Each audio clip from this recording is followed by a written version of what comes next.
From the heart of Inwood at Inwood Artworks Studio, welcome to Inwood Artworks On Air. It's where you meet the musicians, filmmakers, writers, theater makers, and artists of all stripes that make their home what we affectionately call upstate Manhattan. I'm your host, Aaron Sims, and today we welcome local violinist Keiko Tokunaga, winner of the 2019 Grammy Award for Best Chamber Music Small Ensemble Performance. Violinist Keiko Tokunaga spends most of her days touring and performing globally as a soloist and chamber musician. She's performed, toured, and recorded extensively with internationally acclaimed Attacca Quartet from 2005 to 2019, and has soloed with various orchestras, including the Spanish National Orchestra, Orquestra Simfònica de Barcelona y Nacional de Catalunya, and Virginia Arts Festival Chamber Orchestra. She created INTERWOVEN, a multicultural ensemble whose mission is to eliminate discrimination against the AAAPI community by integrating the musical traditions of the East and West. When she's not on the road, Keiko enjoys her career as an educator, and she's on the faculty currently at Fordham University. We're going to talk to her about her career, but first, let me welcome you to Inwood Artworks On Air. Thank you so much for being here. Thanks for having me, Aaron. You bet. And it's great to see you. I'm sorry that we're not talking about how wonderful your concert was this past February, but for those of you who do know, we were blizzarded out. Yes, we did. Pretty hard. We tried. We made the right call, though. I think so. Yeah, we didn't want to, put anyone in danger. Right. Yeah. Yeah. So the Fantasia concert, just so you know, will happen in the fall, and you will be notified shortly once we get our ducks in a row. Which will, instead of a Lunar New Year concert, we'll have a Harvest Moon concert.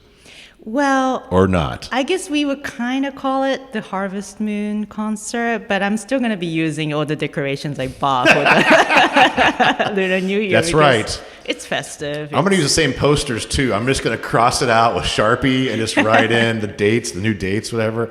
No, but that's a sad part, right? It's like we publicized. We had so many great RSVPs, and then, but yeah, a blizzard in New York City. The weather's just been nuts the past few years. It's been just crazy. We have no idea what's going on. Yeah, but everyone's safe, and so we live to fight again. So I want to say off the bat, instead of, hope you guys enjoyed it, I say I hope you will enjoy it. So look on our website at inwoodartworks.nyc for the Fantasia concert coming up this fall. So now we have that out of the way. How you been? What's been going on? Well, it's been a pretty busy spring for me, luckily. Musicians are, usually pretty much occupied from like March to June because everyone wants to do concerts. So, amongst that, I got to take INTERWOVEN to Wisconsin. We had a small tour. We performed at the University of Wisconsin-Madison. Nice. And also at this beautiful farm where my friend couple runs a concert series, and they pair music and wine, and they curate, depending on what's on the program, the husband, who is a sommelier, he chooses what would go well, to kind of enjoy the beverage while the audience listens to the music. So How that awesome was fun. is that? Yeah, right. That's the best. Maybe we should do that here. Why not? I mean, that's probably going to sell more tickets. Yeah. People tend to enjoy more the more they drink, right? Absolutely, yeah. And, it loosens them up a little bit, and it just creates more opportunity for conversation. Right. And, I do like the idea of enjoying one form of art from very, different angles, whether it's with listening, tasting, smelling, touching. It's always nice to incorporate more, sensation so that you can appreciate it deeper. Well, being a producer of the arts, I always say they'll remember how you made them feel more than what you remember hearing or listening to, right? Mm-hmm. And they walk away happy you've done your job. Right. Well, how did you find your way uptown? Could you mind telling us all how you came here? So I used to live more like downtown. I would say near Columbia University area. Yeah. But then I met my husband, And he invited me over to his place after we started dating, and I kind of fell in love with this neighborhood. I now live in Washington Heights, and I loved how quiet it is, how family-oriented everyone is. And one thing I did notice was that, at least at that point, which was, maybe 2014 or so, I didn't see a lot of concerts or, artistic activities going on in that particular area. So I kind of decided to do something about it myself. Amen. Yes. You and I are cut of the same cloth. We've talked about this before. So you started Interwoven, right? Mm-hmm. During that time. And so, it's funny. You perform, you teach, you do a lot of things, and you play in lots of different ensembles. Mm-hmm. So, it's a lot. So where do you feel, what place do you feel in the music world right now, whether it's chamber music and all that Interwoven, fits in right now? So in the last couple of years, there has been a tremendous effort from different ethnic groups within the classical chamber music field to integrate different types of musical heritages, into the mainstream of the chamber music writing. So I have seen a lot of responses from the Black and Latino communities on this, and they are being, I think, received very well. But I did notice that there weren't that many Asian culture-oriented groups popping up. It's probably partially because there are a lot of Asian artists, musicians already in the field doing the classical works, like the orchestra and chamber music and solo stuff. And maybe, they haven't had a chance to sit down and think, well, who am I really as a musician? Mm-hmm. Luckily, I had a chance to really sit down and think about it because of the pandemic. Right. So when I was doing a little bit of soul searching while everything shut down and could not perform anywhere, I started to reconnect to my own roots, which is, I am a Japanese immigrant. And I started to look into the traditional instruments and the music that they could play. And I was blown away by how dynamic or sensitive they can be. It was a very versatile language that I just didn't know that much about. And then I started to do some research on, how can I bring this into what I'm used to doing, which is playing the classical chamber music.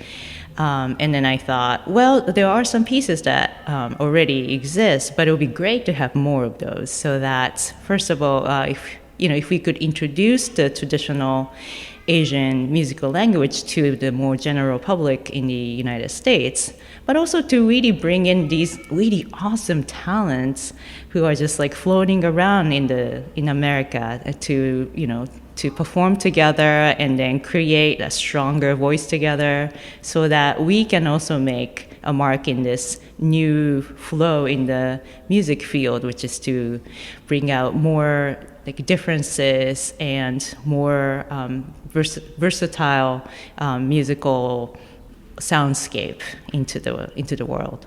That's a great answer, because the world needs that right now. Mm-hmm. The world needs versatility. The world needs to be uplifted by all, and including all artists, and artists need to be included. Absolutely. So yes. I'm sure they're very grateful to you for giving them an opportunity, because you know what it's like, right? Oh my gosh, yes. Particularly coming out of the pandemic. Well, it's incredibly noble. And I really appreciate you sharing that. Where did you discover your love for the violin from? Because you're a violinist by trade on your own. Mm-hmm. So did it start as very early? Did you pick it up later? Yeah, so according to my mom, when I was maybe 4 years old, okay. I was watching TV, and I saw this cute girl, maybe about my age, playing the violin on the Suzuki violin, probably Protege program or whatever. Mm-hmm. They were doing a big show about these very young children. And I was looking at that and then turned back to her and said, Mom, if I played the violin, can I be on TV? Because that was my life goal at that point. I wanted to be on TV.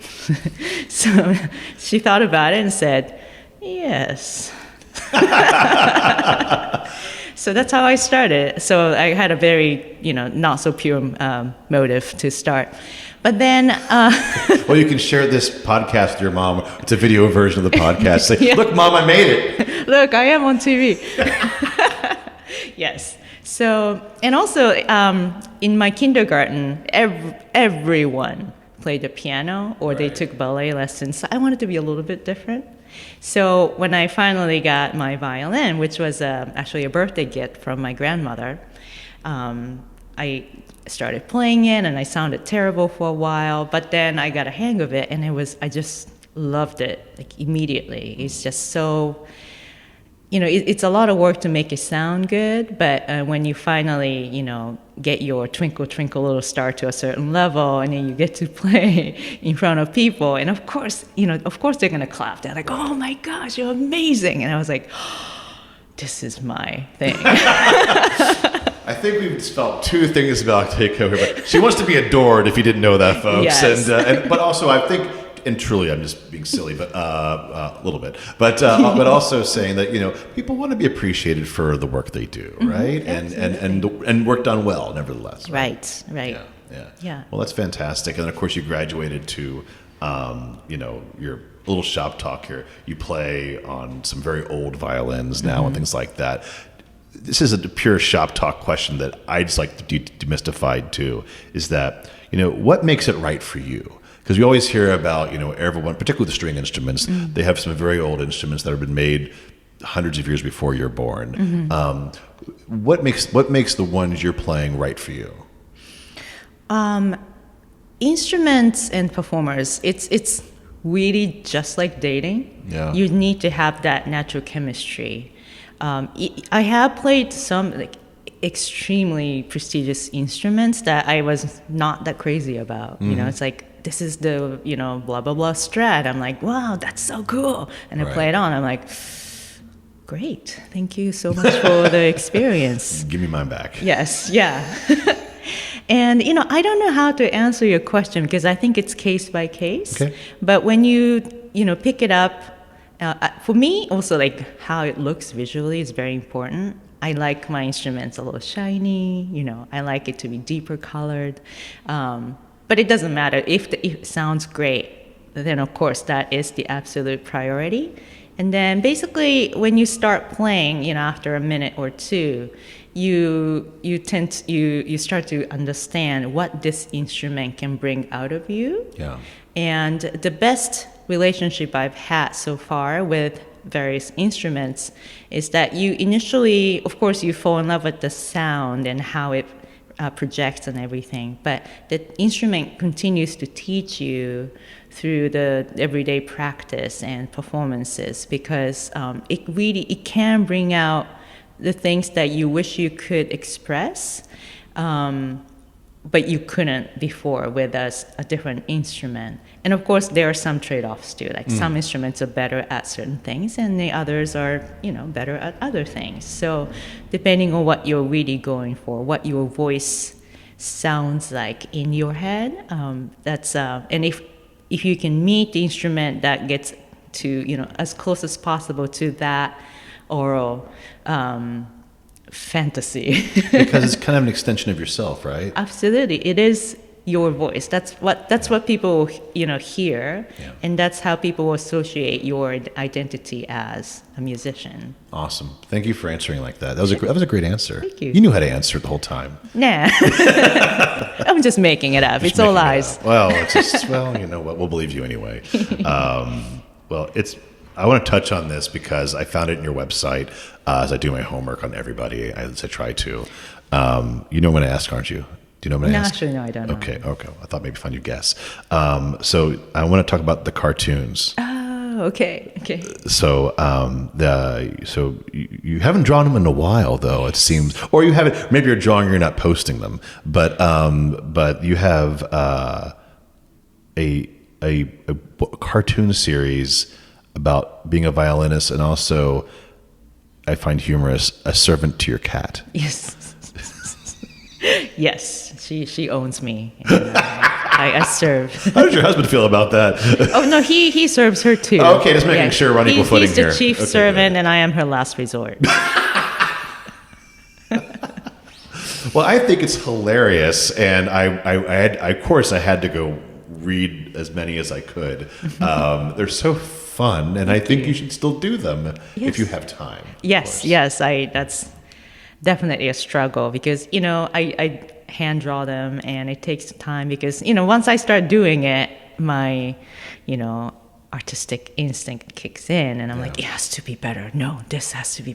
No, this angle doesn't work. I've been updating my Japanese account, but I do plan on translating all of them eventually, so that people in the English-speaking countries can also read them. That would be cool. I mean, it could be a book. I mean, not to give you more work to do because you've interwoven and you have everything else, but like it could totally be like a fun like interactive performance series. Like have up in a gallery perhaps different pictures, and then a recital that pairs with the cat. Sure, that might be. It sounds like a children's program, I guess, but I think adults would love it just too. Thanks for the thought. You're welcome. That's what I do. But it's charming, and you have to go check it out. Mm-hmm. And what is the Instagram for that?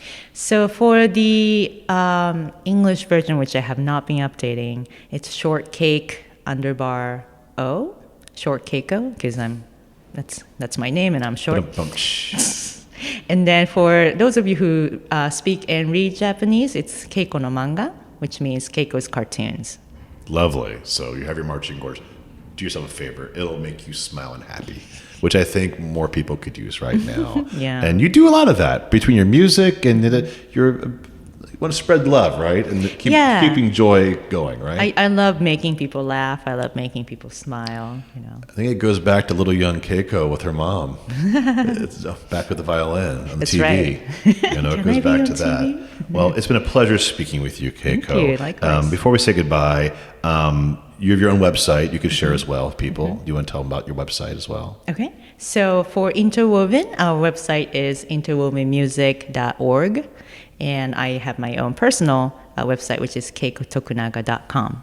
And just a reminder, our rescheduled concert will happen this fall. Please stay tuned to Inwood Artworks NYC and Interwoven's website as well about that concert coming up, probably in November, I believe. So thanks again. And anything else you want to talk about we haven't hit?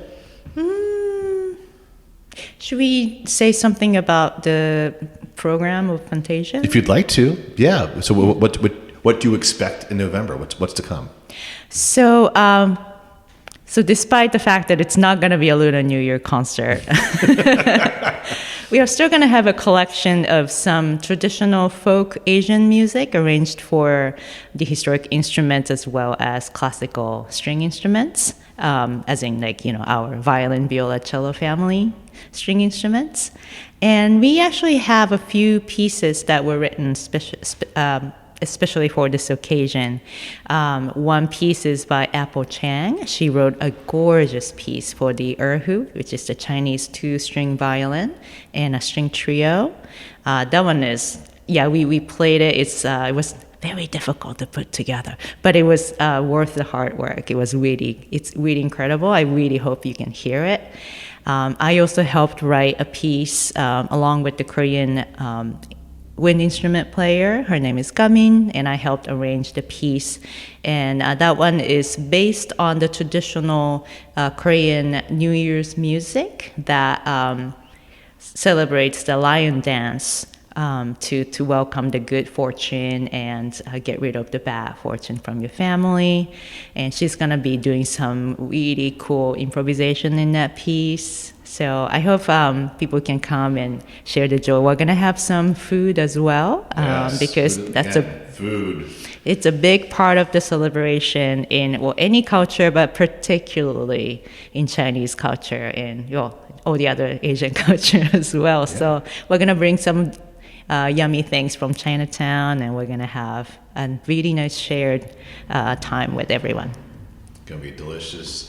And a delight to the ears and the stomach, both. Yes. Excellent. Well, thanks again for being here and talking about the program. And Ladies and gentlemen, Keiko Tokunaga, we're here on this Artist Spotlight edition of Inwood Artworks On Air. It's where I meet the musicians, writers, theater makers, and artists of all stripes that make their home here in Uptown NYC. Many thanks to Gary for being our engineer today, Jonathan doing the video, and for our good friends at hightaste.com with promotional support. We greatly appreciate it. You can support On Air and all of our programming by making a tax-free donation at inwoodartworks.nyc / and also donate via Venmo at Inwood Artworks. We really appreciate it. Be sure to follow us on social media to keep up all that we do, which includes the Inwood Film Festival, Filmworks Al Fresco, pop-up art galleries, live performances, and so much more. Inwood Artworks is proud to be supported in part by public funds from the New York City Department of Cultural Affairs in partnership with the City Council. And Inwood Artworks programming is made possible by the New York State Council on the Arts with support of the Office of the Governor and the New York State Legislature. From the top of Manhattan and the bottom of our hearts, thank you so much for tuning in. This is Aaron Sims for Inwood Artworks On Air.